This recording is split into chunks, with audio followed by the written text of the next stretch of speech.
Welcome back to another episode of Re-Correlated Podcast. I am one of your co-hosts, Natalie Baker, and I happen to be the only one on today, which is okay. Mac is out at a conference and Hollis is doing networking things. So, we all have that to have our work-life balance. I am very excited because today we have a very special guest, actually probably one of my first mentors in the cybersecurity field, Brandon Keath, here to talk to us about education, continued education, and specialization. So, Brandon, if you want to go ahead and say a few words about yourself. Yeah, absolutely. Thank you so much, Natalie. So I've been in the cybersecurity field for over 15 years now. I have a master's degree in cybersecurity, a MBA in IT management. I'm actually just finishing up a third master's in instructional design and education. So really excited to talk all about cybersecurity and education and the evolution thereof. Thanks again for having me. Anytime. I think I've said that I wanted to have you on since the conception of the idea for this podcast. And then things just happened and I had a few other guests. And then, finally it kind of just worked out. So I'm really happy to have you on. Thanks for joining. So usually we start off right away with our hot takes on the topic. So if you want to go ahead and talk about your hot takes. Yeah. So we have a problem in cybersecurity education, and it's a big one. And the one of the biggest problems is that we're training for something that we're not sure of or not sure we understand. College's curriculum is 5 to 10 years old, takes a long time to update. Curriculum by trainers is by training companies like SANS has gotten super expensive. It's not very accessible. And even other avenues like TCM and I&E, though they're more accessible, they're still missing a lot of the training that organizations need. And to make that gap even further, we have a security engineer at one company does not do the same job as a security engineer at a second company. The titles might be the same, but the responsibilities and the things they do are completely different. So those are some of the major challenges we're suffering with in cybersecurity. And certainly we probably won't solve it all here tonight, but we're going to talk about some solutions. Yeah. So my hot takes on this is trying to find the right education or right way to continue education for each person varies, right? So some people are really great at taking tests and they can go take tests and knock on all the certification tests in the world. And then others really, struggle doing that, but they do better in college. And then also the accreditation of colleges has changed so significantly. And even in the past 5 years, to where, a lot of people are going through these colleges that are online colleges and to go get their master's degrees or their bachelor's degrees or whatnot. And they're taking these accelerated programs. But how do you know in 10 years if that accreditation is still going to hold and is your degree going to be worthless in 5 to 10 years? That kind of is something that has kind of held me off from continuing into going to get my, bachelor's, master's degrees. Just on that. And then I also want to kind of talk about clepping out of classes and stuff like that, because I think that's interesting. And actually something that I need to look into. So where do you want to start with the conversation at today, Brandon? Oh man, so many good things to start with. Let's start with the higher education one. We can definitely talk about that. A little bit and the disconnect there. I really liked your thread about kind of the fear and the disconnect of higher education. Is it going to be accredited? Colleges are closing extremely fast right now. I think I have to look up the statistic again. It was at one point, it was like 2 a day was closing. And it was a really difficult point in cybersecurity or IT that you do not need a degree to be successful as a cybersecurity professional. However, despite that, and lots of people get told that all the time, right? It is undeniably helpful and has helped people in either getting jobs or advancing in their career. So we have a major disconnect in what's worth it. And from the accreditation side, we know, and I've taught at many universities now, and been to many different universities. The curriculum from one university to another university is going to be different, even if they are accredited the same. What you're going to learn there is certainly going to be different. And in a field like cybersecurity, you can be assured that whatever you learn may be outdated in 1 or 2 years. You're going to have to relearn things anyway. So when we talk about, is it valuable to go and get a degree in cybersecurity? It's tough. It's tough because your degree will be relevant potentially at the time you get it. And every day, every month that goes by, the skills you learned, if you are not constantly re-upping, is going to erode away. Yeah.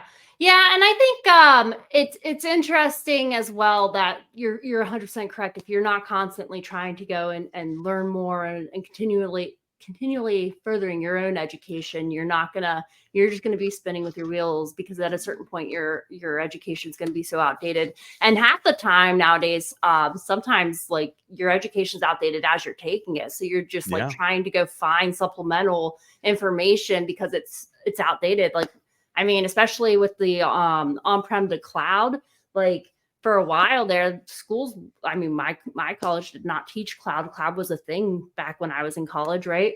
So you really have to put that earnest on yourself to go and continuously do research and not be afraid to go and look up and Google 100 different things and try to find the information that you're looking for, right?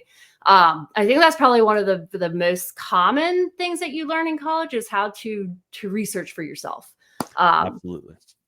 And I would also like to add that, like, back when I was in the JAG Corps and I was a young private back in the JAG Corps, I had a couple of attorneys that were in my unit that like really highly recommended that you go to like a state school to go and get your education. Like one of the common ones around our area is Penn State.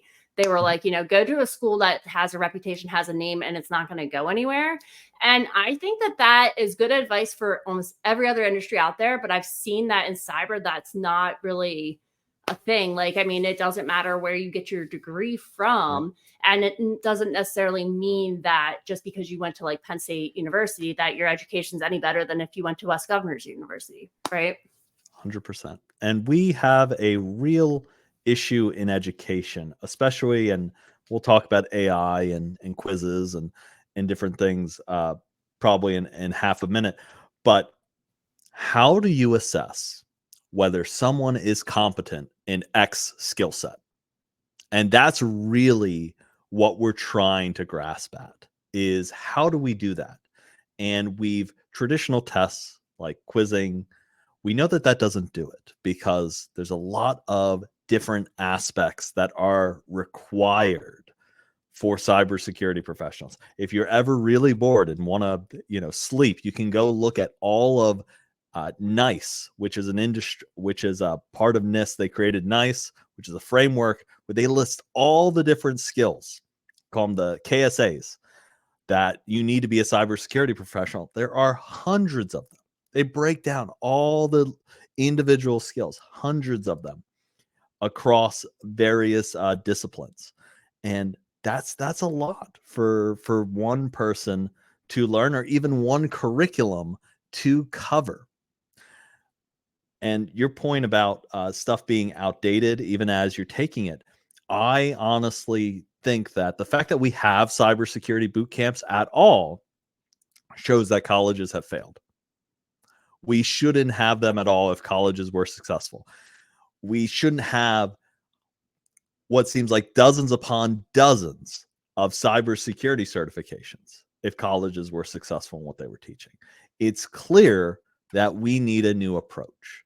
Maybe that's micro credentials, maybe that's something else, but it's very clear that we need a better approach. So what I recommend generally for IT and cybersecurity professionals, if you're going to go to college, it's okay to get a degree that is left or right of cybersecurity. So if you want to move up in your career, you're like, I want to get an education, but I want it to be something like I can do the technical parts, but I want something that's going to stick a little longer. Things like an MBA in IT management or cybersecurity management can give you really good management skills. Some of the best skills I learned were from taking my MBA program, because a lot of those things, while they change, they don't change nearly as fast as cybersecurity. And the stuff will tend to be more relevant, but you're still applying it to your trade, which makes it a little better and more applicable. Well, and you can also supplement the knowledge that you gain from, that type of course where you're doing like cybersecurity management or even like IT management, right? And supplement it with like certifications to keep your technical knowledge relevant 100%. as well, or continue on that technical education as well. 100%. There are very few people, and I want to anyone out there who is interested in that. There are very few people that go and get a cybersecurity doctorate or computer science research degree purely to do like research in like quantum computing or something like that. That is like the 1% of 1% of people out there. If that is something you want to do, that's a great career path, and I encourage you to go forward. For most people, though, that's not specifically. If you trying to get a job, get in, move up the corporate ladder, that's not necessarily the path you need to take. And in some cases, not all cases, having too much education can be a detriment. I've had people come in where they have a bachelor's or a master's in cybersecurity with no experience. And that becomes very hard for me as a hiring manager. Where do I even put them? Yeah. Yeah. And especially because like you learn so much, like I personally learned so much just from doing the thing, right? Like, Yeah, 100%. just from like, eventually at a certain point, you're just like, this might work. It might not work as well as I want it to, but it'll at least be a starting point. So like, we're going to go here and then we'll like figure it out from there. So I think that that's a very good point that you just made about, oh, sorry, I blanked my brain. No, you're good. But yeah, I think that that's a very good point, and it's very valid that like you don't have to go through like a whole litany of college for forever to, and sometimes it can become a detriment at a certain point if you don't balance it out properly with education. That's where I was trying to go. Whew, Well, and I think the key for anyone, and for mid-career professionals and students, if you're looking to get into the field, is what do you want to do in the field? And this is where we talk about niches, right? And I've already talked about how security engineer at company A and company B are two different jobs. But beyond that, we have such niches in the security world where if you like programming and reverse engineering, there's a niche for that, for reversing malware and looking at that. And that is its own ecosystem of skills that you won't use anywhere else in cybersecurity. Not really. You might, but probably not a ton. And then you have things from penetration testing, which gets into, it used to be just network and web, but now it's mobile, it's IoT. We got Linux installed on satellites going into space now. It used to be its own proprietary system. We got Linux in space. We got all kinds of things that need testing. And that's its own niche right there with its own set of specializations. So it's not just choosing cybersecurity as a career, but having a focus on what you want to do in the field. And sometimes you won't figure that out right away, but start to develop that path early and then look at certifications and training that goes to that. So when you get in front of a hiring manager, it's very clear what you want to do, and it's very clear to them where they can put you in their ecosystem for employment. Yeah. Yeah. I always, and when I hired entry level, like I never looked poorly upon certifications, but if you had 100 certifications and you still have not landed a job, that was a red flag to me, just because like, I don't know how much I'd be reinvesting in something that's not giving me any return on that investment, quite frankly. But it is also just shows like to me as like the hiring manager at that point, it was much more of like, All right. So are you just memorizing the information, or are you understanding the fundamental underlying pieces that you need to understand for that, to be actually like have the relevant knowledge to do the thing that I need you to do, or to do the task that I assign you? Absolutely. And there are two key areas whenever you apply for a job or you're interviewing for a job. One, convince the organization company to bring you in for the actual interview. Step one, right? And we have resumes, networking, you know someone.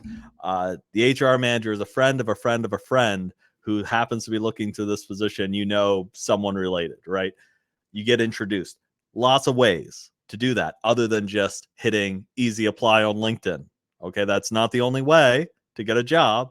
In fact, in cybersecurity, it's the most least likely way to get a job. Yeah. Networking is number one. But two, once you get into that interview room, you need to convince the people that are sitting there why you're the best person for the job, why you are competent in whatever skill. So when you're talking about things, and which is why I say public speaking, learning, and Natalie knows that I'm big on this. We talked about this a lot several years ago when we worked together, and still big on it to this day. Public speaking is one of the best skills for any industry that you can invest time in building and improving your interpersonal communication skills. Yeah. And that's exactly why I have this podcast, because it helps get me out of my comfort zone, but also like kind of gets that communication skill built up a little bit better every week, or every other week that I do this, it gets a little bit better, hopefully. And also why every year one of my goals is a certain number of engagements where I'm actually going to a conference and speaking at a conference and educating at a conference. Not only A, does that get me to conferences a lot more frequently, but also B, and continue my education that way, but also B, it allows you to constantly improve your skill set and become a more natural public speaker. Exactly. Practice makes perfect. And that does not just include in cybersecurity training, which it does. The more practice, the more hands-on you get in, the better it does. But that includes your public speaking. And for a lot of organizations, they will often take the person they can understand who's less competent than the person who is more competent or more skilled, but they can't understand what the person is saying.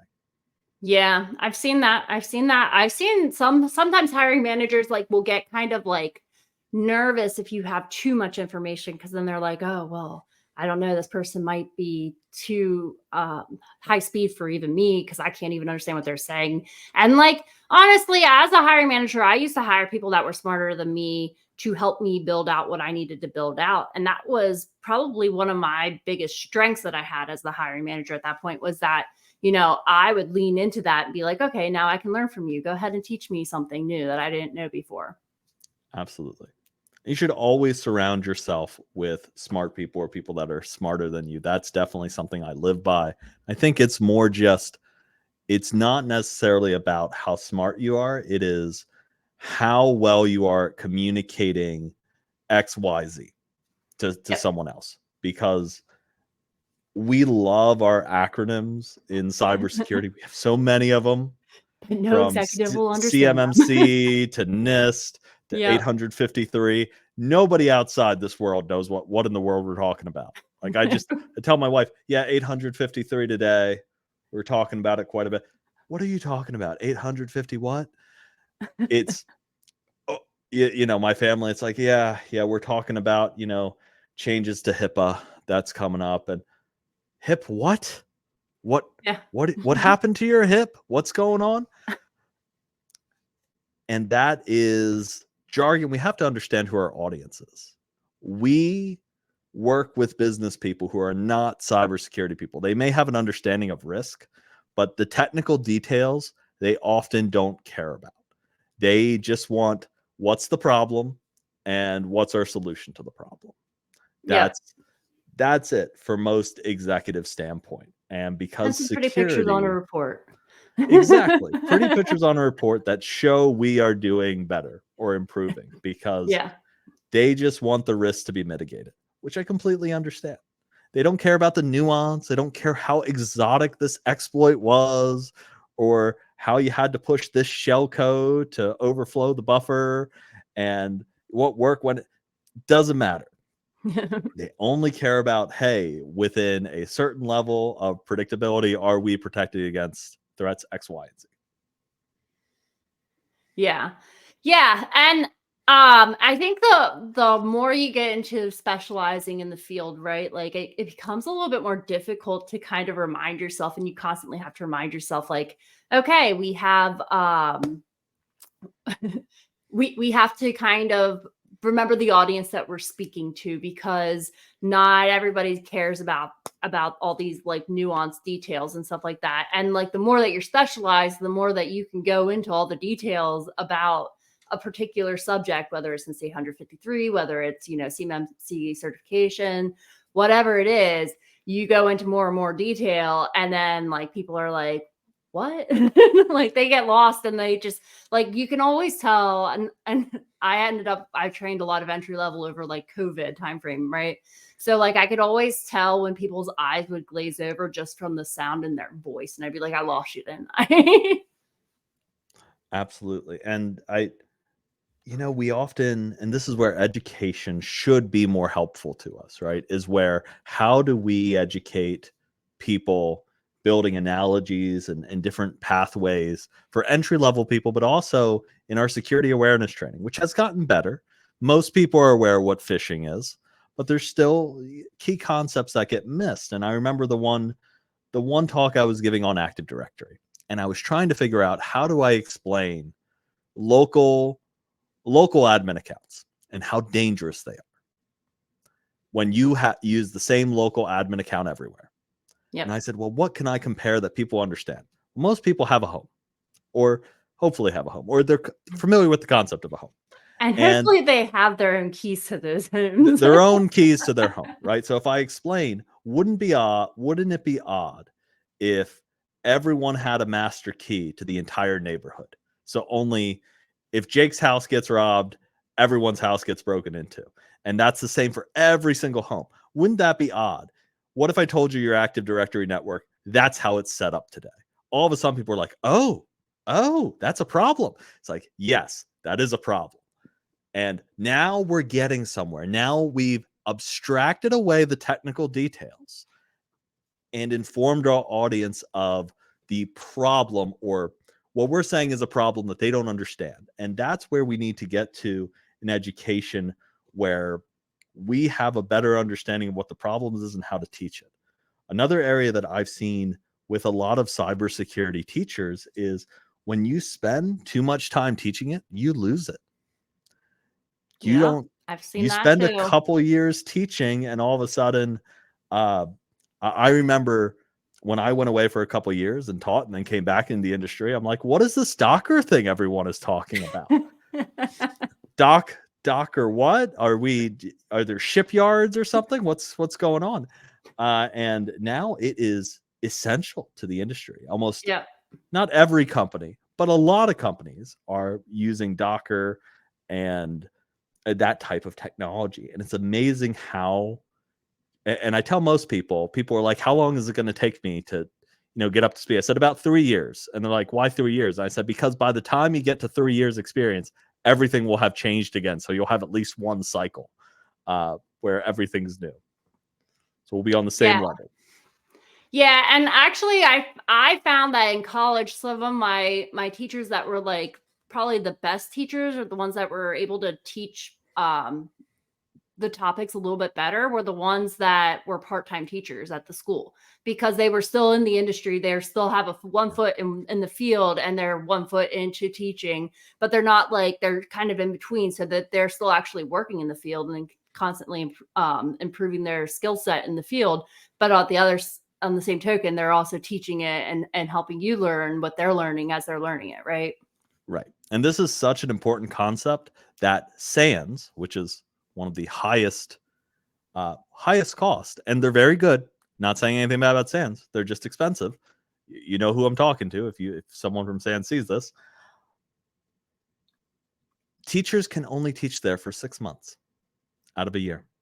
The rest of the time, you need to go back and work in the field. That's on purpose. That's purposeful. And it's important. And I think that is a testament to why SANS training has stayed relevant and at the top of their game for 20 years. And that's how they can charge so much for their training, is because Yeah. they have teachers that really know their stuff. Yeah. I mean, it's like, I think it's like $10,000 for a 3 or 4 day course. So you're spending $2,000 to $3,000 a day. So Yeah. you get what you pay for in that instance. But the bigger problem for us is in cybersecurity, it's not enough that only certain companies can access that kind of training. It really needs to be more global, because every company's security is important, and it directly impacts us as consumers.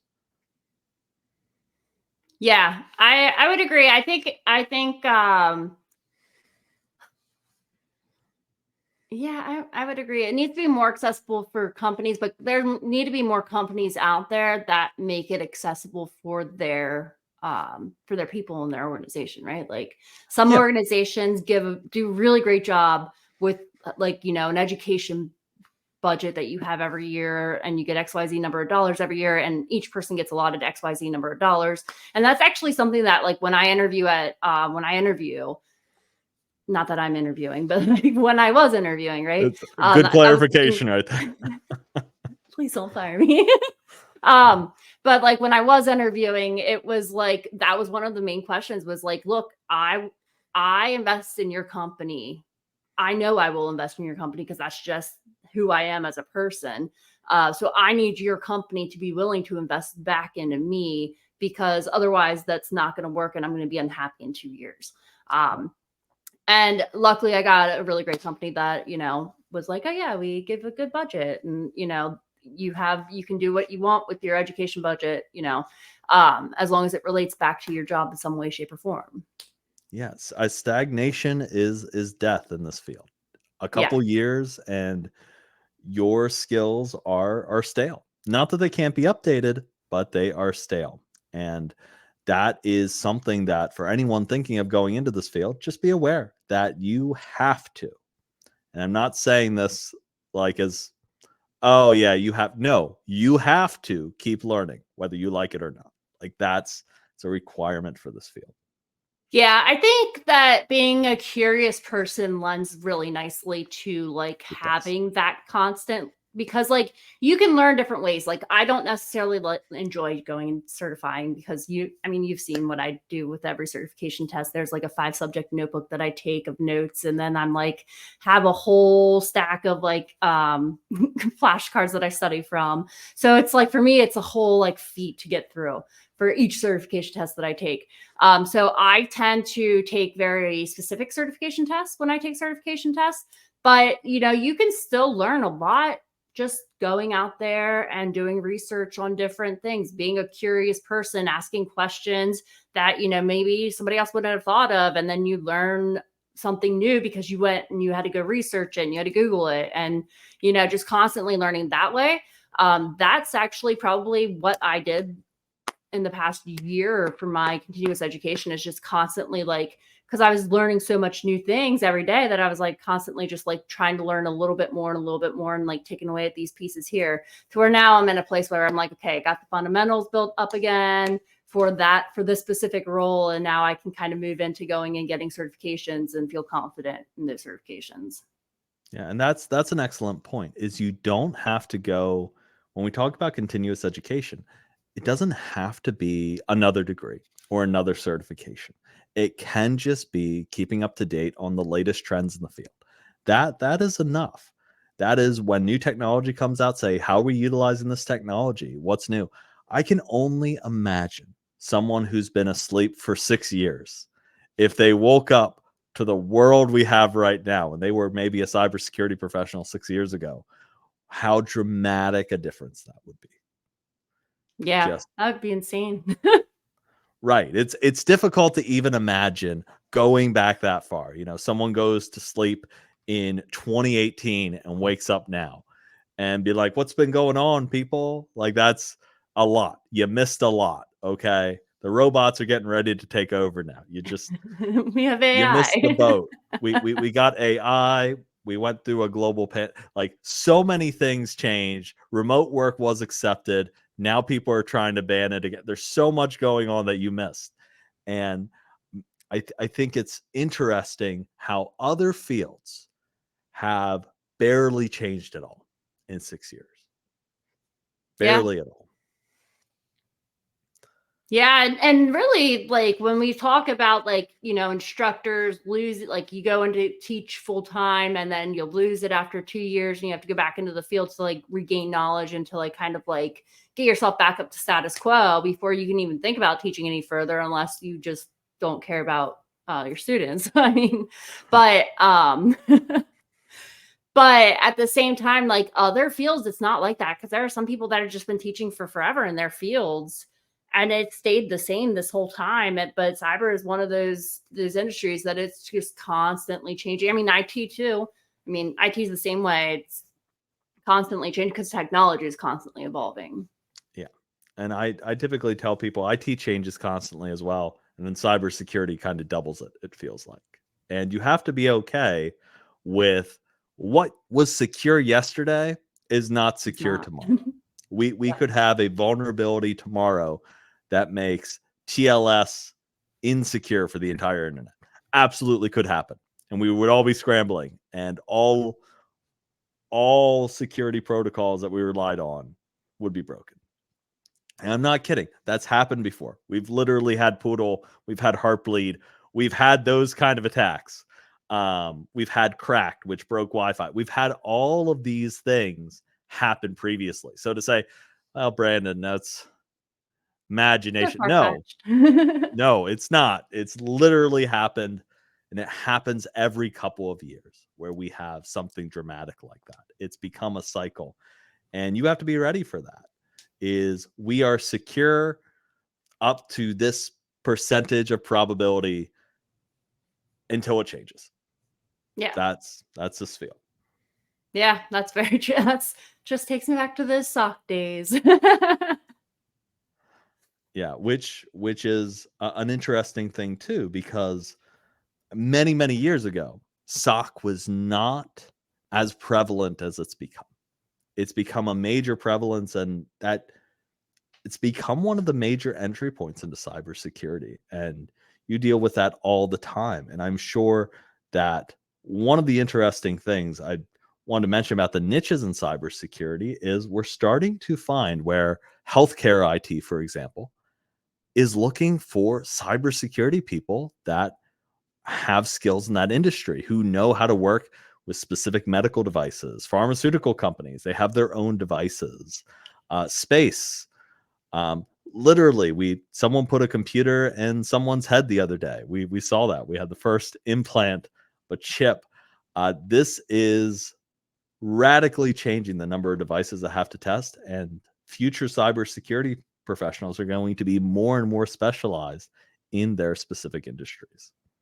Well, and you see it with like even privacy officers a lot of time are requested to have some type of law background, like legal background, just because of knowing the implications of liability and all that. So, I mean, you see that happen as well, too.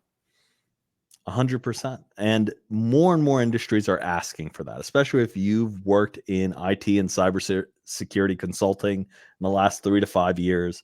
The first question you will get if you're bidding on something or you're looking to do something, it's like, yeah, we do cybersecurity. It's like, okay, what other healthcare industries have you done this for before? And sometimes it's very specific. Yeah, so I want to know which healthcare, home hospice, software development companies you've done for this before. It's starting to get really specific. And it's a testament to how we live in a society where organizations want to be understood and they want to have services specialized around them and their particular niche. And that's going to drive the future of cybersecurity professionals and where we end up. Yeah. I would agree. I think and even like when I worked at an MSSP, one of the questions that they had asked on the interview was like, have you ever worked at an MSP? Because they wanted, and what they were really getting at was, have you ever had to deal with like 5 customers having different problems and having to prioritize those issues? And at that point, I was like, well, no, I haven't. But I've had 5 users have 5 different issues and have to prioritize those issues before. Right. But it's a different level when you're dealing with internal users versus, customer users. Right. And we are going to get to the point where the way we're doing education and validation is going to need to change. How do we, with all these different niches in place, there's no way we're going to have training for every single one. We might have some specialized training, but we're not going to be able to cover it all. So how do we get to a better point in our validation where we can say this person has these core skills, and then we can train this specialization on top of it? And we see that going in a good direction. There's a reason why offensive security and OSCP is one of the #1 security certifications right now. It's because it's one of the major hands-on ones.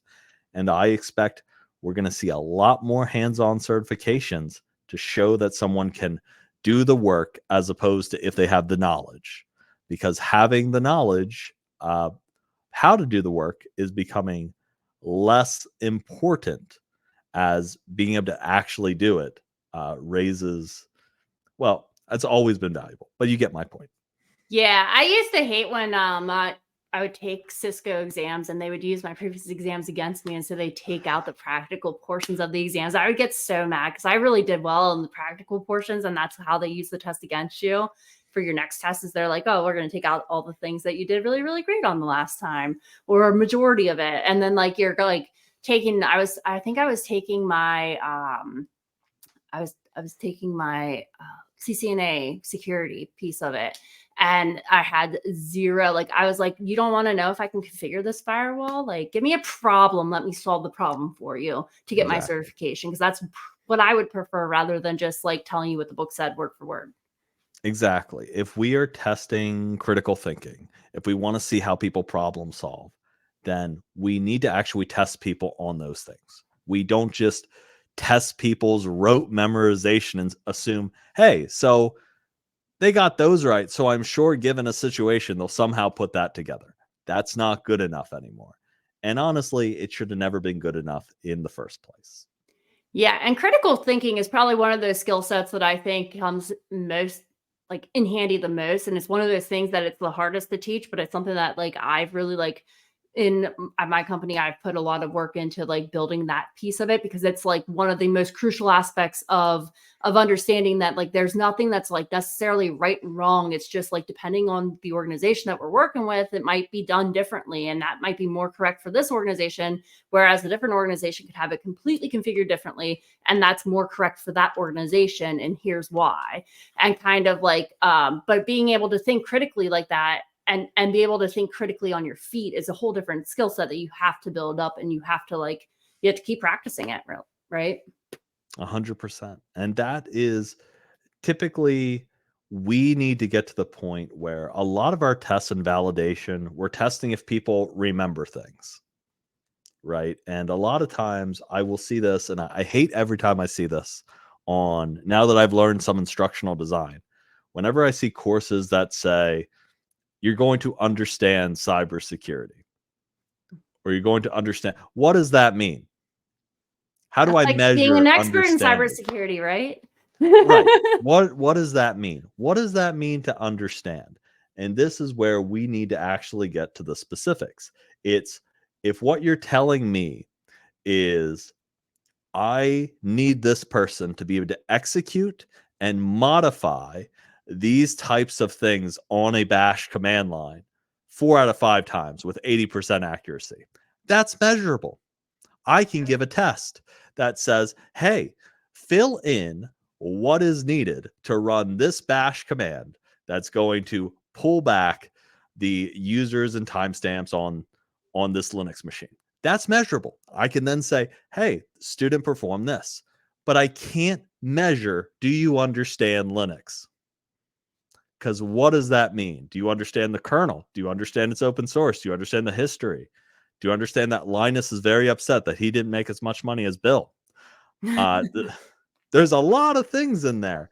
And that is where we are lacking. We need to be able to validate the application, the analysis, the evaluation of problems, and the creating of solutions.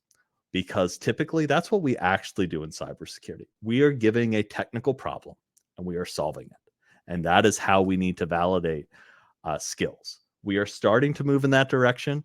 I know my work at Harrisburg University and some other universities I've worked with previously, they're moving in that direction. At Harrisburg University, we talk about experiential learning, and that's the idea where you learn through experience. That is one of the best teachers.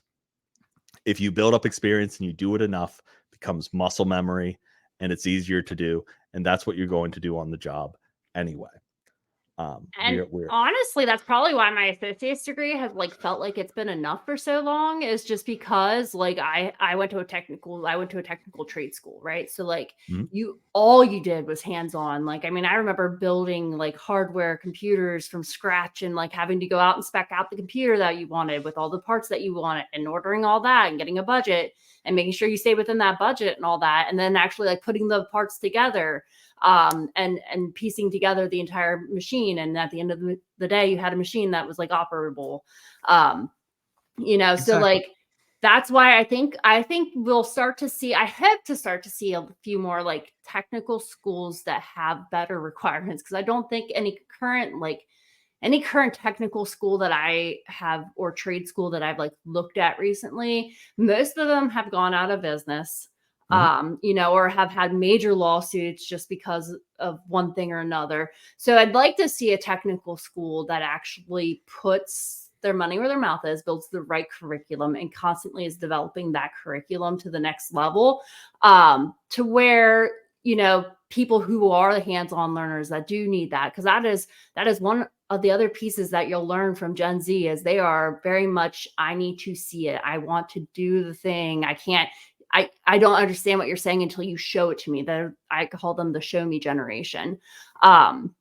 So having that hands-on and being able to actually do things. And that's really how labs become very valuable especially when you're going to look for new jobs or a new position, is being able to say, well, I run this lab and I do X, Y, and Z, because that's how you are solving problems. Like, I mean, you could make a change on your firewall that like completely like takes you offline and you're like, oh man, now I have to get back online. So how am I going to do that? And you have to troubleshoot through it. And those are the critical skill sets that like, it's hard to teach, but once you teach it and once they learn it, you see it really quickly turn around. Absolutely. And part of it comes down to, we have to change the way we think about building curriculum. We need to start backwards. And in education, we call this backwards design. That's where we start with the validation. We start with the test. We say, okay, our goal is this person needs to be able to run Metasploit. And I'm just using that as an example for all those out here who's like, I don't use Metasploit on test, Brandon. What are you talking about? Okay, I'm using it as an example. Say we need them to use that in X efficiency. That's going to be our validation. And then we go backwards and we say, what kinds of things? What's the minimum I would need to teach so someone could do this? And then we can actually fill in and make sure that the content we're teaching is relevant. And we say, okay, so this is the content we want to teach. What's going to be the requirements for this? Well, they're going to need to know networking. They're going to need to know this. Then we fill in backwards. Traditional ADDIE instructional design is you start at the beginning and you wait until the very end to do the validation. You throw quizzes or you throw just something on there, and then we wonder why it's so ineffective. It's because we didn't start with the end in mind. Thank you, Stephen Covey. Said it many, many years ago, still rings true today. But that's what we need to do in the industry. We have to rethink how we are training and doing teaching. For the curriculum and on colleges, and some of the things I've been looking to implement is higher level objectives, to a point where we need to be flexible. I did an experiment with a group I took a 3-year-old Python course. It was created in 2019. And I said, watch these Python videos. I want to get your feedback. This is instructional design. We're going to do this. This is the experiment. The Python for ethical hacking, that was the course, Python for ethical hacking. They said this course taught Python 2 in it. And I was like, well, yeah, Python 2 was still went out in 2019, 2018. People were still using it. And they said, yeah, so this is 10 years old. I said, it's not 10 years old. I said, it's 3 years old. But they, even one respondent even said they felt like it was 10 to 15 years old. And what I was able to take away from this was, even if your college curriculum is only 2 years old, 2 to 3 years old, industry-wise, you see much further behind. So you could be 5 to 10 years, or appear, because appearance is everything, to the industry as 5 to 10 years behind. That's how critical it is that we are updating curriculum in colleges every year. And when I say every year, people are like, well, do you got it? Yes, every year that needs to be reevaluated. That poses an accreditation issue, when sometimes it can take 2 to 3 years, sometimes, not all the time, to even get accredited. Yep. So we have to have a course accredited with certain parameters that allow for changes. So if we say we're teaching on a Linux system and those objectives are to that, we can change the content without it going through the accreditation process again. Yeah, having like a more dynamic accreditation process rather than very static. Right. But the problem with it is every single field is looped together. So whether it's writing, psychology, criminal justice, law, it's all, there's some specialties in different fields, especially law with the Juris Doctorate, but it's still all under the same accreditation. And that poses problems because we're all not the same, and all the degrees are not the same. Yeah, and not, like we said before, not all the fields are advancing at the same pace that we advance in technology field, right? No. And I'll be the first to admit, I used to use math as an example, and people will correct me and they're like, Brandon, we're developing new math all the time. I was like, sure, but we're not changing the old math. 2 plus 2 still equals 4. For cybersecurity, we may wake up one day and all of a sudden it's 3. This has happened to us, and this is the reality we live in. Our entire premise is broken. I tell people all the time, AES 256, quantum computing is going to break it in the next 5 to 10 years. It's going to happen. It's a matter of when, and if we're prepared for it. And some of you may not know what AES 256 is. That's your homework. As a teacher, I have to give homework. So that's the homework from the session. Nice. I like it. Okay. So anybody watching, especially if you're on my team, I expect to know the answer. I'm kidding. I'm just kidding. That's a joke.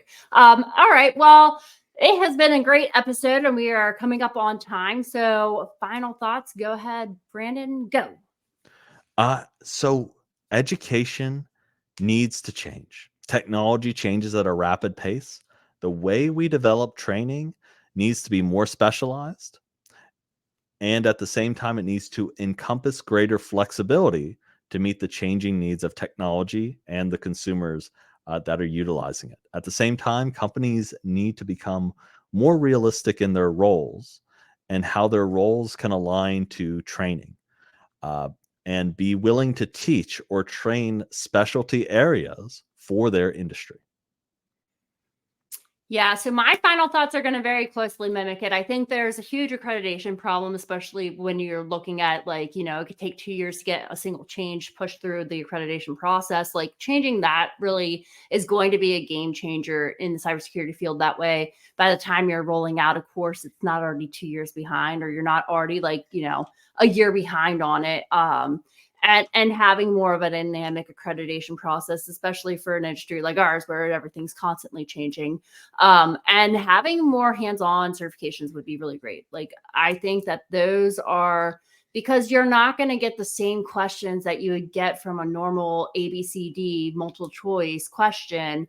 When it's a problem, they're giving you a problem. Please go solve the problem. Okay, well, here, I'm going to solve the problem. Here's how I do it. Show your work, of course. But like, I mean, if you can explain your way through that, you obviously know what you're talking about, or are really good at BSing, right? Like, I mean, there's one Right. of two ways, right? I've seen both, but Yeah.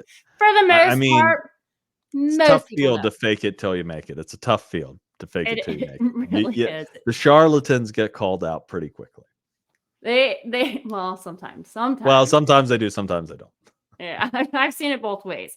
But I think it's really important that if you know you want to see the change of the world, be the change of the world. So now I kind of want to go look up how we can fix the accreditation problems and how to like make that more dynamic rather than. So I'm going to do some research tonight, apparently. There we Good go. thing There's the continuous education. I didn't mean to give you homework, Natalie. I promise. That wasn't the intent. I gave myself the homework, so what can I say? There we go. But it has been a great episode. Hey, David, good seeing you. Sorry it took me so long to see your comment. I did see it. I just didn't see who it was. So good having you on. It has been a great episode, and I appreciate you coming on so much. And I hope to see everybody. It won't be 2 weeks this time. It's going to be 3 weeks, but in 3 weeks we will be back with our next episode. So I look forward to it, and we will have it posted well in advance. So I hope you all have a great night.